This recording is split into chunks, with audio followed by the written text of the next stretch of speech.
മലയാള സിനിമയിൽ തന്റെ തനതായ അഭിനയശൈലിയിലൂടെ ശ്രദ്ധേയനായ നടനാണ് അസീസ് നെടുമങ്ങാട്. ആക്ഷൻ ഹീറോ ബിജു, ജയ ജയ ജയ ഹേ, മിന്നൽ മുരളി തുടങ്ങിയ ചിത്രങ്ങളിലൂടെ പ്രേക്ഷകർക്ക് സുപരിചിതനായ അസീസ് ടെലിവിഷൻ പരിപാടികളിലൂടെയാണ് അഭിനയരംഗത്തേക്ക് കടന്നുവരുന്നത്.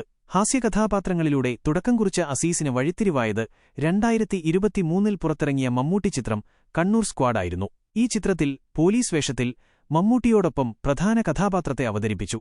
ഇപ്പോൾ അസീസ് നെടുമങ്ങാട് കണ്ണൂർ സ്ക്വാഡിലെ തന്റെ കഥാപാത്രത്തെക്കുറിച്ചും മമ്മൂട്ടിയുമായിട്ടുള്ള അനുഭവങ്ങളെക്കുറിച്ചും തുറന്നു പറയുകയാണ്. ജോസ് എന്ന കഥാപാത്രം ആദ്യം മറ്റൊരാൾക്ക് നൽകാൻ തീരുമാനിച്ചതായിരുന്നുവെന്നും പിന്നീട് അത് തനിക്ക് ലഭിക്കുകയായിരുന്നുവെന്നും അസീസ് വെളിപ്പെടുത്തുന്നു.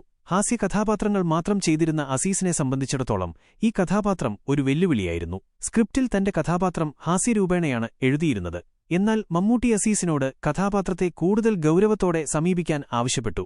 അസീസിന് എന്തെങ്കിലും ഒരു മാറ്റം കൊടുക്കണ്ടേ എന്ന് ചോദിച്ച മമ്മൂട്ടി കഥാപാത്രത്തെ സീരിയസായി സമീപിക്കാൻ ആവശ്യപ്പെട്ടു. ചിരിക്കാനോ പല്ലുപോലും വെളിയിൽ കാണിക്കാനോ പാടില്ലെന്നും മമ്മൂട്ടി നിർദ്ദേശം നൽകി. മമ്മൂട്ടിയുടെ ഈ നിർദ്ദേശമാണ് കഥാപാത്രത്തെ കൂടുതൽ മികവുറ്റതാക്കാൻ സഹായിച്ചതെന്ന് അസീസ് പറയുന്നു. മീഡിയ വണ്ണിനോട് സംസാരിക്കവെയാണ് അസീസ് ഈ കാര്യങ്ങൾ വെളിപ്പെടുത്തിയത്.